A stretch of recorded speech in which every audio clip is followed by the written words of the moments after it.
નમસ્કાર વિદ્યાર્થી મિત્રો, ધોરણ 12 અને જે આપણો વિષય વાણિજ્ય વ્યવસ્થા તેમજ સંચાલન, અને આ વિષયની અંદર આપણે જો વાત કરીએ મિત્રો, તો આપણને ખબર છે કે સૌથી પહેલાં કે મોટાભાગના જે ચેપ્ટર હતા આ વિષયની અંદર આપણે સિલેબસ પૂરો કરેલો ઓનલાઈન તેમજ ક્લાસરૂમની અંદર. અને હવે આજના લેક્ચરથી આપણે, એટલે કે આજનો આ પહેલો લેક્ચર ગણી શકાય હવેથી આપણે, કે જે હવે પેપર સોલ્યુશન માટેનો લેક્ચર રહેશે, જેમાં સૌથી પહેલાં આપણે જોઈશું કે જે કમ્પલસરી ગાલાના જે 6 પ્રશ્નપત્રો આપણે અહીંયા ઓનલાઈન આ લેક્ચરોમાં સોલ્વ કરવાનો પ્રયત્ન કરીશું. અને એમાં મિત્રો સૌથી પહેલાં આપણે જોઈએ તો આપણને ખબર છે કે જે A, B, C અને D અને E આ 5 વિભાગો જે કહેવાય કે ગાલા અસાઇનમેન્ટ બુક ધોરણ 12ની અંદર તમને પણ ખબર છે કે જે બોર્ડ દ્વારા જે પણ પેટર્ન અનુસાર આ પ્રશ્નપત્ર આપેલા છે, અને જેની અંદર શું શું એનું પરિપ્રશ્નનું પરિરૂપ હશે બધું આપણને ખબર જ છે. કયા સેક્શનમાં કેટલા માર્ક્સનું પૂછાઈ શકે, તેમજ કયા ચેપ્ટરમાંથી કેટલા માર્ક્સનું પૂછાઈ શકે, કે જે તમે તમારી સ્ક્રીન ઉપર બધું જોઈ શકો. અને એના પછી જે પ્રશ્નપત્રનું માળખું એ પણ આપણે ક્લાસરૂમમાં એના વિશે પણ ચર્ચા કરી લીધી હતી, તો એમાં આપણે કોઈ ટાઈમ અત્યારે વધારે બગાડીશું નહીં. એના પછી જે પ્રશ્નપત્ર તમે એક જોઈ શકો કે 2021ની બોર્ડની વાર્ષિક પરીક્ષાનું નમૂનાનું પ્રશ્નપત્ર. મિત્રો આની અંદર જે ખાસ કરીને આપણે જોવા જઈએ તો જે સૂચના તમે આની ઉપર જોઈ શકો કે આ પ્રશ્નપત્રમાં કુલ 5 વિભાગ A થી E અને પ્રશ્નની સામે લખેલ અંક ગુણ દર્શાવે. પ્રશ્ન સૂચના પ્રમાણે ઉત્તર લખો. અને એક જે ચોથો પોઈન્ટ મહત્વનો બની જાય કે નવો વિભાગ નવા પાના ઉપર જ લખો. ઘણીવાર વિદ્યાર્થીઓ શું કરતા હોય છે કે એના એ જ પેજ ઉપર નવો વિભાગ લખવાની શરૂઆત કરતા હોય. તમારે કોઈને પણ અહીંયા પુરવણી સપ્લિમેન્ટરીના પૈસા આપવાના નથી, તો તમારે ભલે 2 લાઈન લખાણી હોય વિભાગ C અને વિભાગ D ચાલુ કરો તો નવા પેજ ઉપરથી જ શરૂ કરશો. એના પછી આપણે થોડા આગળ વધીએ અને સૌથી પહેલાં અહીંયા જોઈશું જે વિભાગ A વાત કરો, વિભાગ B, C, D અને E. આ 5 વિભાગોની અંદર મિત્રો આપણે જે પહેલાં વિભાગ E નથી જોઈતા એની જગ્યાએ આપણે પાછળથી ચાલુ કરીશું, એટલે કે સૌથી પહેલાં વિભાગ E જોઈશું. અને મિત્રો આપણે આ બધા જે દરેક પ્રશ્નની વાત કરવા જઈએ દરેક વિભાગની, તો આપણે સેક્શન વાઇઝ આની ચર્ચા કરીશું અને ચેપ્ટર વાઇઝ ચર્ચા કરીશું. એટલે કે સૌથી પહેલાં આપણે જોઈશું વિભાગ E, જેની અંદર સૌથી પહેલાં જે ટોટલ જે અહીંયા 5 પ્રશ્નો જે કહેવાય કે 5 પ્રશ્નો આપેલા હશે, અને જેમાંથી સોરી મિત્રો 6 પ્રશ્નો અહીંયા આપેલા હશે. આ 6 પ્રશ્નોમાંથી તમારે 4 પ્રશ્નો લખવાના. તો આ 6 પ્રશ્નોમાં સમજો કે પહેલા ચેપ્ટરના પણ સવાલ હશે જે બ્લુ પ્રિન્ટ પ્રમાણે હશે. તો આપણે અહીંયા ચેપ્ટર વાઇઝ ચર્ચા કરીશું. એટલે કે સૌથી પહેલાં આપણે જોઈશું વિભાગ Eની અંદર જે પ્રશ્નોની વાત થાય કે 60 નંબરનો પ્રશ્ન તમે જોઈ શકો. તમે પણ અત્યારે તમારી સામે પેજ નંબર 113 ગાલા ઉપર જોઈ શકો, જેમાં સૌથી પહેલાં આપણે વાત કરીશું અહીંયા વિભાગ E વિશે. ઓકે મિત્રો, તો તમે મોબાઈલની સ્ક્રીન ઉપર અથવા તો તમારી સામે જો ગાલા હોય તો ગાલામાં જોઈ શકો કે એમાં સૌથી પહેલાં જો એક પ્રશ્ન આપેલો, સંચાલનનો અર્થ આપી તેના લક્ષણો સમજાવો. એના પછી મિત્રો અધિકારીઓની સપાટી અને નિરીક્ષકોની સપાટી વચ્ચેનો તફાવત સ્પષ્ટ કરો. અને એના પછી પણ તમે જોઈ શકો એક આયોજન વિશે પ્રશ્ન આપેલો, આયોજનની વ્યાખ્યા આપી અને તેની પ્રક્રિયા, જે ચેપ્ટર નંબર 3માંથી ક્વેશ્ચન. તો આવી રીતે અલગ અલગ જે ચેપ્ટર વાઇઝ અહીંયા પ્રશ્નો આપેલા, દરેક ચેપ્ટર વાઇઝ દરેક પ્રશ્નો વિશે આપણે અહીંયા આજે ચર્ચા કરીશું. સૌથી પહેલાં આપણે જોઈએ સંચાલનનો અર્થ આપી તેના લક્ષણો સમજાવો અથવા તો લક્ષણો જણાવો. તો મિત્રો અહીંથી હું સીધો જ તમારી જે બુક્સ ઉપર આવી જાઉં છું અહીંથી. ઓકે, હવે તમે તમારી મોબાઈલની સ્ક્રીન ઉપર જોઈ રહ્યા છો જે તમારી ટેક્સ્ટ બુક છે એ જ મેં અહીંયા રાખેલી છે, જેમાં આપણે સૌથી પહેલાં જોઈશું આપણો જે સવાલ અહીંયા હતો કે સંચાલનનો અર્થ આપી તેના લક્ષણો જણાવો. તો મિત્રો અહીંયા તમે તમારી બુક્સ પણ ઓપન રાખશો અને પેજ નંબર 1 ઉપર જોઈ શકો કે સૌથી પહેલાં સંચાલનનો અર્થ, જેમાં આપણે આ પ્રશ્ન મારા ખ્યાલથી શરૂઆતમાં જે ચેપ્ટર આપણે શરૂઆત કરી ત્યારે જ કમ્પ્લીટ કરેલો. અને એના પછી જે 3 અલગ અલગ પુંસ અને ઓર્ડોનલની વ્યાખ્યા, તો કુંજ અને ઓડોલના જણાવ્યા મુજબ સંચાલન એટલે અન્ય વ્યક્તિ પાસેથી કામ લેવાની કળા, ઓછામાં ઓછા સમયે ખર્ચે ઉપલબ્ધ સાધન સગવડોનો શ્રેષ્ઠ ઉપયોગ કરીને એકમના નિર્ધારિત ધ્યેયને સિદ્ધ કરવાના કાર્યને સંચાલન કહે છે. એના પછી તમે જોઈ શકો કે જ્યોર્જ ટેરીના જણાવ્યા મુજબ સંચાલન એક એવી પ્રવૃત્તિ કે જેમાં માણસો, યંત્રો, સાધનો, પદ્ધતિઓ, નાણું અને બજારનું આયોજન કરી તેના ઉપર સાધનો અને પદ્ધતિઓ, નાણું તેમજ જેનું આયોજન કરી અંકુશ રાખવાનું. મિત્રો, આ બધું આપણે જે કહેવાય કે પહેલા લેક્ચરની અંદર જોયું હતું અને તમે સિમ્પલ જોઈ પણ શકો છો. એના પછી એના લક્ષણોની જે વાત કરી, તો મિત્રો આપણને ખબર છે કે જે સંચાલનના જે લક્ષણો એટલે કે એનું સ્વરૂપ જે આપણે અહીંયા લક્ષણો માનીશું, અને મેં તમને ત્યારે પણ કીધું હતું કે સ્વરૂપ અથવા તો લાક્ષણિકતાઓ, કે જે અહીંયા 7 લાક્ષણિકતાઓ આપેલી સર્વવ્યાપી પ્રવૃત્તિ એટલે કે બધી જ જગ્યાએ જોવા મળે. એના પછી હેતુલક્ષી પ્રવૃત્તિ એટલે કે કોઈ ચોક્કસ હેતુઓ માટે જ્યારે આ ધંધાકીય એકમની સ્થાપના થઈ હોય એની વાત આપણે કરી હતી. એના પછી જો થોડા આગળ વધીએ તો જૂથ પ્રવૃત્તિ એટલે કે ક્યાં 2 અથવા તો 2 થી વધારે વ્યક્તિઓ જ્યારે કાર્ય કરતા હોય, આ સંજોગોમાં જૂથ પ્રવૃત્તિની વાત હતી કે જ્યારે સંચાલનની જરૂર પડે છે.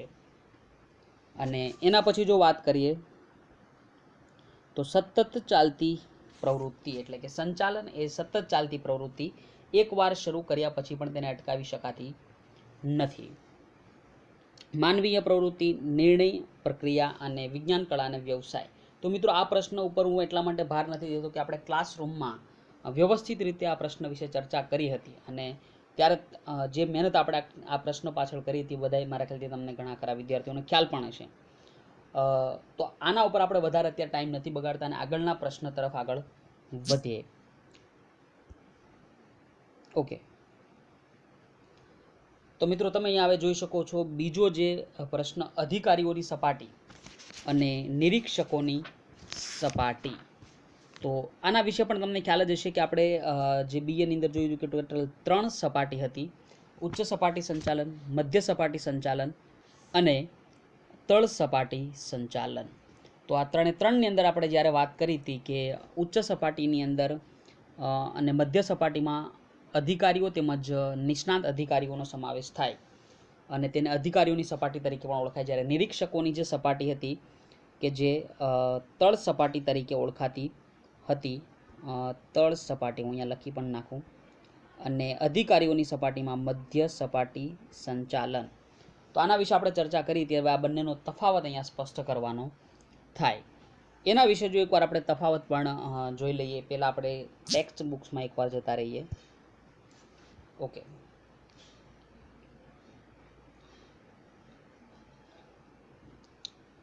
તો મિત્રો તમે અહીંયા જોઈ શકો ઉચ્ચ સપાટી સંચાલનની અહીંયા વાત જ નથી. અધિકારીઓની સપાટી અને એની સાથે જે અહીંયા સમજાવવાની વાત કરી કે નિરીક્ષકોની સપાટી.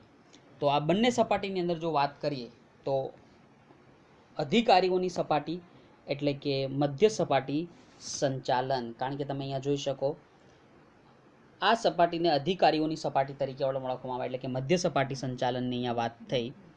અને એના પછી જે તમે અહીંયા જોઈ શકો કે પ્રશ્નમાં નિરીક્ષકોની સપાટી વિશે વાત કરી એટલે કે નિરીક્ષકોની સપાટી એટલે કે તળ સપાટી સંચાલન. અને હવે આ બંનેના તફાવત વિશે એકવાર સ્પષ્ટતા આપણે લઈ લઈશું. તો તમને ખબર જ હશે કે ચોપડીમાં કોઈ એવો ક્લિયર અહીંયા તફાવત આપેલો નથી, પરંતુ જો તમારી પાસે નવનીત હોય તો તમે નવનીતની અંદર પેજ નંબર 16 ઉપર જોઈ શકો આ તફાવત અહીંયા આપેલો છે. એક જ મિનિટ મિત્રો, તમે તમારી સ્ક્રીન ઉપર પણ એક જ મિનિટ અહીંયા તમે બુક્સમાં પણ જોઈ શકો છો કે 3 સપાટીઓ વચ્ચેનો તફાવત જે અહીંયા સ્પષ્ટ કરેલો. એમાં સૌથી પહેલાં તમે જોઈ શકો કે અહીંયા ટોટલ એક સવાલની અંદર અધિકારીઓની સપાટી અને નિરીક્ષકોની સપાટી, આ 2 સપાટીઓ વિશે વાત કરી એટલે કે ઉચ્ચ સપાટી, મધ્ય સપાટી અને તળ સપાટી. તો તમારે ઉચ્ચ સપાટી સંચાલનને આ પ્રશ્ન માટે ધ્યાનમાં લેવાની નથી. માત્ર ને માત્ર મધ્ય સપાટી સંચાલન અને તળ સપાટી સંચાલન વિશેનો તફાવત આપણે અહીંયા સ્પષ્ટ કરીશું. સૌથી પહેલાં જોઈએ સંચાલન અને વહીવટ. સંચાલનનું પ્રમાણ ઓછું, વહીવટનું પ્રમાણ વધુ. સંચાલનનું પ્રમાણ ખૂબ જ ઓછું અને વહીવટનું પ્રમાણ સૌથી અહીંયા વધારે હોય છે. સમાવેશ તો અધિકારીઓનો એમાં વિભાગીય અધિકારીઓ અને નિષ્ણાત અધિકારીઓનો સમાવેશ થાય, જ્યારે તળ સપાટીમાં નિરીક્ષકો, જોબર અને ફોરમેનનો સમાવેશ કરવામાં આવે છે. સત્તા અને જવાબદારી. સત્તા પ્રમાણમાં ઓછી અને જવાબદારી વિભાગ પૂરતી હોય, જ્યારે અહીંયા સત્તાનું પ્રમાણ ખૂબ જ ઓછું હોય. મિત્રો, તળ સપાટીએ માત્ર ને માત્ર કામદારો કામ કરતા હોય, મજૂરો કામ કરતા હોય, તો અહીંયા વધારે સત્તા આપવામાં આવતી નથી. જવાબદારીનું જે પ્રમાણ હોય અમુક પેટા વિભાગ પૂરતું આપવામાં આવે છે. એના પછી જોઈએ સંખ્યા. તો ઉચ્ચ સપાટી કરતાં મધ્ય સપાટીએ કર્મચારીઓની સંખ્યા વધારે હોય, અને જ્યારે વાત કરવામાં આવે નિમ્ન સપાટીની, તો ઉચ્ચ અને મધ્ય સપાટી કરતાં કર્મચારીઓની સંખ્યા ખૂબ જ વધારે હોય. એનો મતલબ મિત્રો કે ઉચ્ચ સપાટી ઉપર સૌથી ઓછી સંખ્યા, ઓછી જે તમે અહીંયા જોઈ શકો, ઓકે, અહીંયા જોઈ શકો ઓછી હોય છે. સૌથી ઓછી ક્યાં હોય? ઉચ્ચ સપાટીએ. ઉચ્ચ સપાટી કરતાં વધારે ક્યાં હોય? મધ્ય સપાટીએ. અને બંને કરતાં, મધ્ય અને ઉચ્ચ કરતાં વધારે, સૌથી વધારે ક્યાં હોય? તો નિમ્ન સપાટી અથવા તો તળ સપાટીએ. એના પછી જોઈએ લાયકાત. વિશિષ્ટ જ્ઞાનની જરૂર છે, અને તળ સપાટીમાં ફક્ત પોતાના વિભાગ અને પેટા વિભાગ પૂરતું જ જ્ઞાન જરૂરી છે. ધ્યેય અને નીતિ ઘડતર. આ સપાટી દ્વારા ઉચ્ચ સપાટીએ ઘડેલ નીતિ અને ધ્યેયનો અમલ થાય, જ્યારે આ સપાટીએ ઉચ્ચ સપાટીએ ઘડેલી નીતિ અને નિર્ણયોનો અમલ કરવાનું કાર્ય કરે છે. અને એના પછી છેલ્લે જોઈશું ઉત્તરદાયિત્વ. તો મિત્રો, ઉત્તરદાયિત્વની અંદર વાત કરીએ તો જે મધ્ય, આપણને ખબર છે કે સૌથી ઉપર ઉચ્ચ સપાટી, એના પછી મધ્ય અને એના પછી તળ સપાટી. તો મધ્ય સપાટીનું ઉત્તરદાયિત્વ કોના તરફે હોય? ઉચ્ચ સપાટી પ્રત્યે. અને મધ્ય સપાટી પ્રત્યે કોનું હોય? તળ સપાટીનું. તો તમે જોઈ શકો કે આ ચાર્ટ ઉપરથી સમજી શકાય. મધ્ય સપાટીનું ઉત્તરદાયિત્વ ઉચ્ચ સપાટી પ્રત્યે હોય, જ્યારે નિમ્ન સપાટી તળ સપાટીનું કોના પ્રત્યે હોય? મધ્ય સપાટી પ્રત્યે. અને છેલ્લે આપણે જોઈશું નિર્ણયો. આ સપાટીના નિર્ણયો પ્રમાણમાં ઓછા જોખમી અને ઓછા દૂરોગામી હોય છે. દૂરોગામી એટલે કે વધારે અસર પહોંચાડતા નથી. જ્યારે તળ સપાટીની વાત કરવામાં આવે તો તળ સપાટીના નિર્ણયો સૌથી ઓછા જોખમી અને ખૂબ જ ઓછા દૂરોગામી. દૂરોગામી એટલે કે કંપનીના નિર્ણયો પર વધારે અસર પહોંચાડતા નથી. તો મિત્રો, અહીંયા આપણે વાત કરી અધિકારીઓની અને નિરીક્ષકોની સપાટી વિશેનો તફાવત. હવે ફરીવાર આવી જઈશું આપણે જે આપણું ગાલાનું પ્રશ્ન પેપર, કે જેમાં તમે જોઈ શકો 62 નંબરનો ક્વેશ્ચન, આયોજનની વ્યાખ્યા આપી, તેની પ્રક્રિયા સમજાવો. તો મિત્રો, હવે ત્રીજા ચેપ્ટર તરફ આપણે અહીંયા આગળ વધીશું. એક જ મિનિટ મિત્રો. યસ,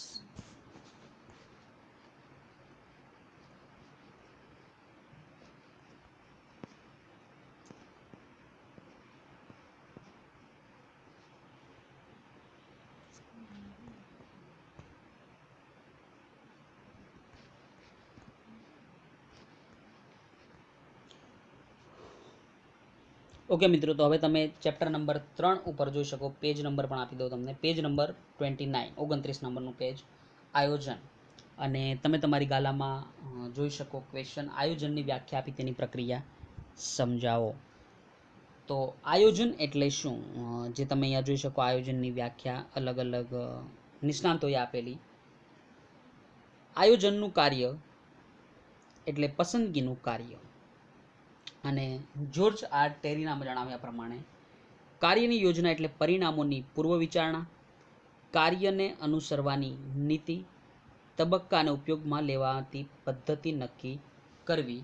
કે જે આ બે વ્યાખ્યાઓ તો હતી જ, એની સાથે જો તમે આયોજન એટલે શું એના ખ્યાલ વિશે પણ આપણે વાત કરી શકીએ. ખ્યાલમાં જોઈએ તો ધંધામાં જે પ્રવૃત્તિઓ કરવાની હોય તે અંગે વિગતો એકત્રિત કરવી, પૂર્વ વિચારણા કરવી એટલે કે પહેલાં એની વિચારણા કરવામાં આવે, અને આ પ્રવૃત્તિઓ કેવી રીતે કરવી તે અંગેની યોજનાને શું કહેવામાં આવે છે? આયોજન કહેવામાં આવે છે. તો મિત્રો, અહીંયા જે આયોજનની વ્યાખ્યા સ્પષ્ટ થઈ, અને એના પછી તમે પ્રશ્નમાં આગળ જોઈ શકો કે તેની પ્રક્રિયા સમજાવો. અને મિત્રો, ખાસ જે પણ પ્રશ્નો અહીંયા તમે પેજ નંબર જોઈ શકો, આ પેજ નંબર તમે ગાલામાં બાજુમાં લખતા રહ્યો, જેથી તમને ખ્યાલ આવે કે કયો પ્રશ્ન આપણી બુક્સની અંદર કયા પેજ ઉપર આપેલો. હવે આગળ વધીશું અને એની પ્રક્રિયા વિશે ચર્ચા કરીશું. ઓકે, તો હવે તમે પેજ નંબર 31 ઉપર જોઈ શકો આયોજનની પ્રક્રિયા. તો અહીંયા આયોજનની જે પ્રક્રિયાની વાત કરવામાં આવે તો ટોટલ અહીંયા એના 8 અલગ અલગ તબક્કા આપવામાં આવેલા. 8 તબક્કા વિશે આપણે આજે ચર્ચા કરીશું. સૌથી પહેલાં જોઈએ આયોજન એક બૌદ્ધિક પ્રક્રિયા. બૌદ્ધિક એટલે કે એમાં બુદ્ધિનો ઉપયોગ થતો હોય. ભવિષ્ય માટેની પ્રવૃત્તિઓનો નકશો જેમાં સંચાલન રંગ પૂરે છે અને ભવિષ્ય અનિશ્ચિત હોવાથી નક્કી કરેલ આયોજનને તબક્કાવાર પાર પાડવા માટેની પ્રક્રિયા નીચે મુજબ અમલમાં મૂકવામાં આવે છે. એમાં સૌથી પહેલાં 8માંથી સૌથી પહેલાં જોઈએ તો હેતુ નિર્ધારણ. આયોજનનો પ્રથમ તબક્કો શું હોય? હેતુ નિર્ધારણ. મિત્રો, હેતુ નિર્ધારણ એટલે કે કોઈ પણ ધંધાકીય એકમ હોય કે જેની અંદર એની સ્થાપના થાય તો સૌથી પહેલાં એનો હેતુ નક્કી કરવામાં આવે અને માટે જ કહેવામાં આવે છે કે હેતુઓની પસંદગી યોગ્ય રીતે થઈ હોય તો આયોજન સંચાલકોને ઉપયોગી નીવડી શકે છે. એટલે કે જો હેતુઓની પસંદગી યોગ્ય અને સારી રીતે થાય તો આયોજન સંચાલકોને ઉપયોગી નીવડે. અને હેતુઓ વ્યાપારિક હોવા જોઈએ. કેવા હોવા જોઈએ? વ્યાપારિક. એટલે કે તે વાસ્તવિક અને બુદ્ધિગમ્ય હોવા જોઈએ. મિત્રો, તમને થાય કે વ્યવહારિક એટલે શું? તો વાસ્તવિક એટલે કે એવા હેતુઓ કે જે પાર પાડી શકાય. અમુક વખતે કંપની એવા હેતુઓ રાખે કે જે કોઈ કાળે શક્ય બનતા નથી. તમને એક ઉદાહરણ આપી દઉં. જેમ કે તમે અત્યારે બધા વિદ્યાર્થીઓ ધોરણ 12ની અંદર અભ્યાસ કરો તો મોટા ભાગના વિદ્યાર્થીઓ અત્યારથી જ એનો ટાર્ગેટ મૂકી દીધો છે કે 80% લાવવા, 75 લાવવા.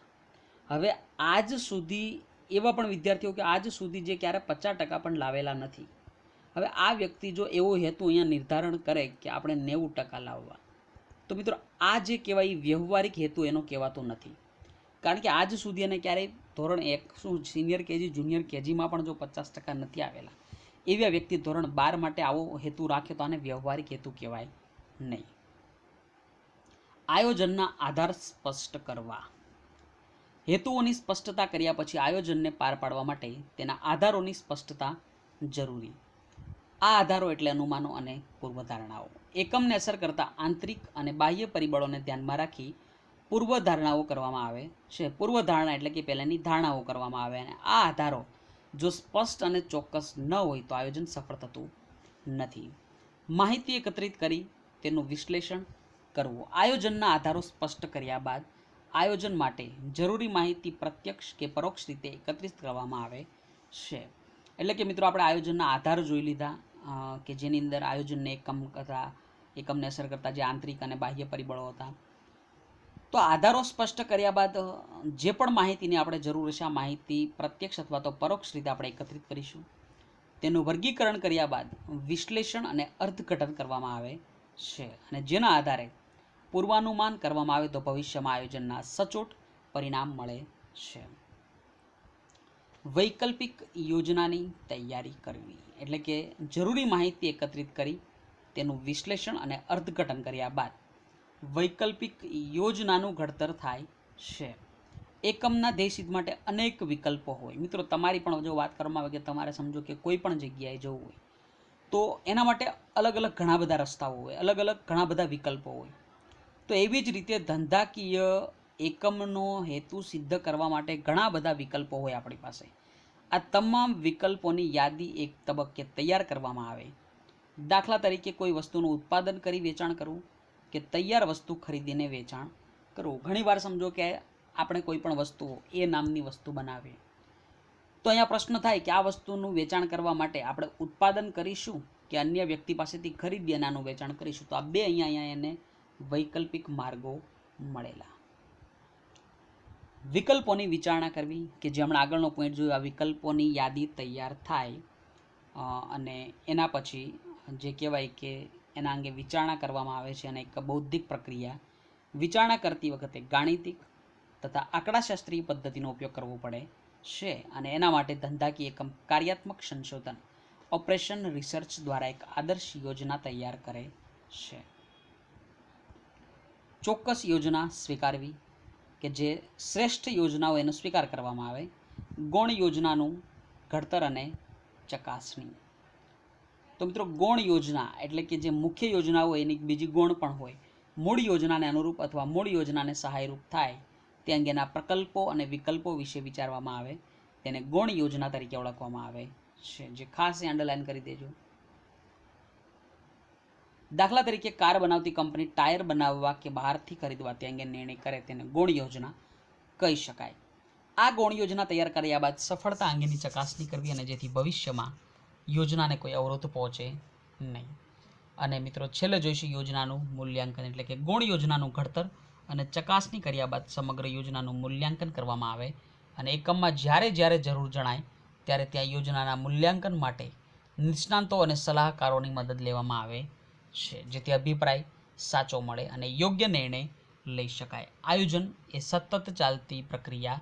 જ્યારે આપણે તબક્કાવાર આગળ વધીએ ત્યારે જુઓ અને આગળ વધોનો સિદ્ધાંત અપનાવવો પડે. તો મિત્રો એક વાક્યની અંદર પ્રશ્ન પૂછાઈ શકે કે ક્યારે જુઓ અને આગળ વધોનો સિદ્ધાંત અપનાવવો જોઈએ. તો એટલું યાદ રાખજો કે જ્યારે તબક્કાવાર આગળ વધીએ ત્યારે જુઓ અને આગળ વધોનો સિદ્ધાંત અપનાવવો જોઈએ. તો અહીંયા મિત્રો આપણે વાત કરી ત્રીજો જે પ્રશ્ન હતો આયોજનની વ્યાખ્યા અને તેની પ્રક્રિયા. એના પછી જોઈ શકો તમે આગળ પસંદગીની પ્રક્રિયા સમજાવો. તો આપણને મિત્રો બ્લુ પ્રિન્ટ પ્રમાણે ખબર જ હશે કે જે ચેપ્ટરમાંથી પ્રશ્ન નથી પૂછાઈ શકવાના એટલે એ ચેપ્ટર અમુક છોડેલા છે અને સીધા જ જે કહેવાય કે આગળની બીજા પ્રશ્નો ઉપર ભાર મૂકવામાં આવી શકે.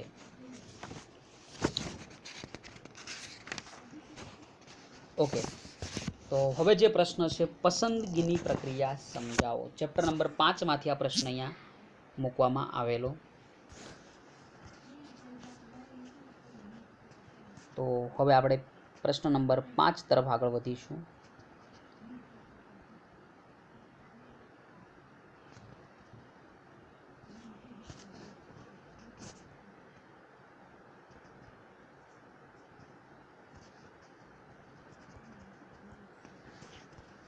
ઓકે મિત્રો, તમે જે પ્રશ્ન જોઈ શકો 63 નંબરનો પ્રશ્ન પસંદગીની પ્રક્રિયા સમજાવો કે જેની અંદર આપણે જોઈ શકો 5.3.4.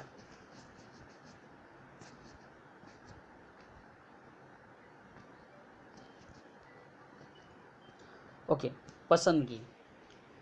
પસંદગીની પ્રક્રિયા અહીંયા પૂછી એનો મતલબ કે તમારે ખાલી પસંદગીની પ્રક્રિયા વિશે જ સમજાવવાનું છે. પસંદગીનો અર્થ અહીંયા તમારી પાસે માગ્યો નથી. તો જે મિત્રો તમે પેજ નંબર જોઈ શકો 54, આવકાર અને પ્રાથમિક મુલાકાત, અરજીપત્રક સ્વીકારવું, ચકાસણી કરવી, જરૂરી કસોટીઓ લેવી જેની અંદર બુદ્ધિ કસોટી, અભિરુચિ, ધંધાકીય અને મનોવૈજ્ઞાનિક કસોટીઓનો સમાવેશ થાય. રૂબરૂ મુલાકાત, ભૂતકાળની કારકિર્દીની તપાસ, પ્રાથમિક પસંદગી, તબીબી તપાસ, નિમણૂક પત્ર અને એકમ પરિચય અને કાર્યની સોંપણી. તો મિત્રો આ પ્રશ્ન પણ આપણે કમ્પ્લીટ કરેલો વિડીયો લેક્ચરની અંદર અને જે કહેવાય કે આયોજનની વ્યાખ્યા અને તેની પ્રક્રિયા થોડો ડિફિકલ્ટ પ્રશ્ન હતો એટલે મેં અત્યારે એની ચર્ચા કરી. પણ પસંદગીની પ્રક્રિયા એટલે તમને ખબર છે કે એકદમ ઇઝી પ્રશ્ન કે જે તમે એકવાર જે આપણા પાછળના વિડીયો તેમાંથી જોઈ શકો અથવા તો જાતે વાંચીને પણ આ યાદ રહે એવો પ્રશ્ન. જો બધા પ્રશ્નો આપણે અત્યારે અહીંયા સમજાવવાનો કોશિશ કરીએ તો 6 પેપર પૂરા કરવા મુશ્કેલ. એટલે અમુક જે ઇઝી પ્રશ્નો હશે અને તમે ચોપડીની અંદર તમારા પેજની સામે જ આ પ્રશ્ન જોઈ શકો તો જે તમારે જાતે સમજવાનો રહેશે હોમવર્કમાં. એના પછી જોઈએ કર્મચારી વ્યવસ્થાનો અર્થ આપી તેના લક્ષણો સમજાવો. ઓકે, તો કર્મચારી વ્યવસ્થા એટલે શું તમે ચેપ્ટર નંબર 5ની શરૂઆતમાં જ જોઈ શકો કે આ પ્રશ્નમાંથી આ ચેપ્ટરમાંથી 2 પ્રશ્નો પૂછાય 10 માર્ક્સનું, જેમાં પસંદગીની પ્રક્રિયા અને કર્મચારી વ્યવસ્થાનો અર્થ તેમજ તેની લાક્ષણિકતાઓ. તો કર્મચારી વ્યવસ્થા એટલે શું એમાં તમે ખ્યાલ જોઈ શકો અથવા તો ઉપર અર્થ પણ આપેલો અને એના પછી એની લાક્ષણિકતાઓ અલગ અલગ અહીંયા ટોટલ 7 લાક્ષણિકતાઓ આપેલી કે સંચાલનનું એક અગત્યનું કાર્ય કહી શકાય, જેમાં આયોજન, વ્યવસ્થાતંત્ર, દોરવણી અને સંકલન અને અંકુશની જેમ કર્મચારી વ્યવસ્થા એ સંચાલનનું અગત્યનું કાર્ય છે. કાયમી પ્રક્રિયા એટલે કે કર્મચારી વિના એકમનું અસ્તિત્વ શક્ય નથી. તો જ્યારથી ધંધા કે એકમની શરૂઆત થાય ત્યારથી લઈને ધંધાના અંત સુધી કર્મચારી વ્યવસ્થા જરૂરી છે. માનવ સંબંધો સાથે નિસ્બત. કર્મચારી વ્યવસ્થાનો ઉદ્દેશ યોગ્ય કર્મચારીઓ મેળવી તેમનો એકમમાં શ્રેષ્ઠ ઉપયોગ કરવાનો. કર્મચારી ઉત્પાદનનું એક માત્ર જીવંત સાધન અને તેની લાગણી અને સ્વમાન છે. તેની સાથે માનવતા ભર્યું વર્તન અપેક્ષિત અને જેથી તે માનવ સાથે સંબંધ ધરાવે છે.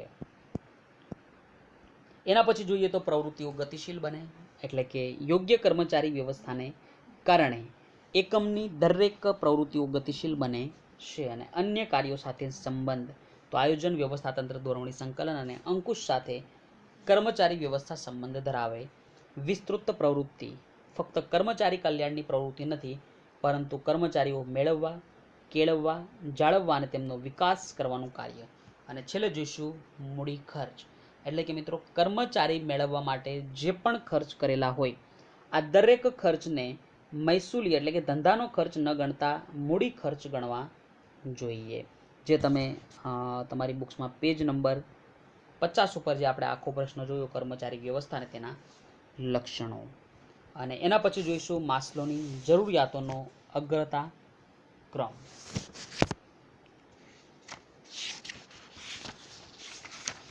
તો એના માટે મિત્રો તમે જે કહેવાય કે આગળનું ચેપ્ટર નંબર 6 દોરવણીની આપણે અહીંયા વાત કરીશું.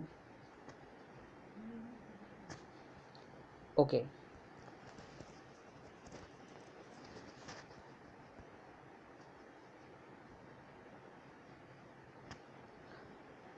તો મિત્રો અહીંયા તમે જોઈ શકો પેજ નંબર 65 ઉપર આપેલી માસ્લોની જરૂરિયાતોનો અગ્રતા ક્રમ. એમાં આપણે રિવિઝન માટે અહીંયા એક ટેબલ જોઈ લઈશું, જેમાં લખ્યું આત્મસન્માન અને આત્મસિદ્ધિની જરૂરિયાત પહેલી નથી. સૌથી પહેલી જરૂરિયાત કોઈ પણ માનવની શું હોઈ શકે? શારીરિક અથવા પ્રાથમિક જરૂરિયાતો. પ્રાથમિક જરૂરિયાતો એટલે કે રોટી, કપડાં, મકાન. એના પછી સલામતીની, સામાજિક સન્માન અને પ્રતિષ્ઠાની, તેમજ આત્મસન્માન અને આત્મસિદ્ધિની જરૂરિયાતો. તો શારીરિક અને પ્રાથમિક જરૂરિયાતોની અંદર જે મૂળભૂત જરૂરિયાતોની વાત હતી કે રોટી, કપડાં, મકાન. સલામતીમાં મિત્રો આપણે નોકરીની સલામતી હોવી જોઈએ, શારીરિક સલામતી હોવી જોઈએ, જોખમો અને રક્ષણ ઉપરાંત પગારની નિયમિતતાનો સમાવેશ થાય. સામાજિક જરૂરિયાતો એટલે કે જેમાં પ્રેમ અને લાગણીનો સમાવેશ થાય, કારણ કે માનવી સામાજિક પ્રાણી જે પોતાના પરિવાર, સગા સંબંધીઓ, મિત્રો અને સમાજ તરફથી લાગણી અને પ્રેમ મળે તેવું હંમેશા ઈચ્છતા હોય. સન્માન અને પ્રતિષ્ઠા, અને છેલ્લે આત્મસન્માન અને આત્મસિદ્ધિની જરૂરિયાતો કે જે તમે પેજ નંબર 65 ઉપર જોઈ શકો. આત્મસન્માન એટલે કે મિત્રો જ્યારે ઉપરની ચાર જરૂરિયાતો સંતોષાય બાદ વ્યક્તિ આત્મસિદ્ધિ કે આત્મદર્શન પ્રાપ્ત કરવામાં થાય. પ્રત્યેક વ્યક્તિ હંમેશા સિદ્ધિના શિખરો સર કરી ટોચ ઉપર બિરાજવા ઈચ્છતી હોય. પોતાના કાર્યક્ષેત્રમાં પોતાનું નામ ગર્વથી અને સર્વોચ્ચ કક્ષામાં લેવાય અને પોતાના કાર્યક્ષેત્રમાં પોતાની પ્રવીણતાનો મહિમા ગવાય તેવી ઈચ્છા એટલે આત્મસિદ્ધિની જરૂરિયાત. જેમ કે તમને ઉદાહરણ આપી દઉં કે સચિન તેંડુલકર, આપણે ખબર છે કે ક્રિકેટ ક્ષેત્રમાં સૌથી ટોચનું નામ કહેવાય એને. તો મિત્રો આજના આ લેક્ચરની અંદર આપણે જે કહેવાય કે સેક્શન વિભાગ ઈ જે તમે જોઈ શકો, સંચાલનનો અર્થ, અધિકારીઓની સપાટી, નિરીક્ષકોની, આયોજનની વ્યાખ્યા, પ્રક્રિયા, કર્મચારી પસંદગી પ્રક્રિયા, કર્મચારી વ્યવસ્થાનો અર્થ અને તેના લક્ષણો, તેમજ માસ્લોની જરૂરિયાતનો અગ્રતા ક્રમ. આ દરેક વસ્તુની આજે આપણે અત્યારે એનું રિવિઝન કરેલું. અને હવે તમે પેજ નંબર પણ મેં તમને કહી દીધા કે દરેક પ્રશ્ન ચોપડીમાંથી જ પૂછવામાં આવે, તમારે બીજું કોઈ સાહિત્ય અત્યારે હાથમાં લેવાની જરૂર નથી. તો આજે આપણે વિભાગ ઈ વિશે ચર્ચા કરી પ્રશ્ન પેપર 1માં, અને આવતા લેક્ચરની અંદર આપણે વિભાગ સી તરફ આગળ વધીશું. વિભાગ ડી પ્રશ્ન પહેલું જ આપણે કમ્પ્લીટ કરવાનો પહેલા પ્રયત્ન કરીશું, પછી વિભાગ સી, બી અને પછી છેલ્લે એ. આ પૂરું થાય એટલે આગળનો જે કહેવાય કે હવે તો જે વિભાગ ડી પછી આપણને ખબર છે કે નાના પ્રશ્નો, તો એમાં વધારે ટાઈમ આપણે નહીં લઈએ. તો આજના આ લેક્ચરને આપણે અહીંયા પૂર્ણાહુતિ કરીએ. સો thanks to all of you friend, take care and bye bye.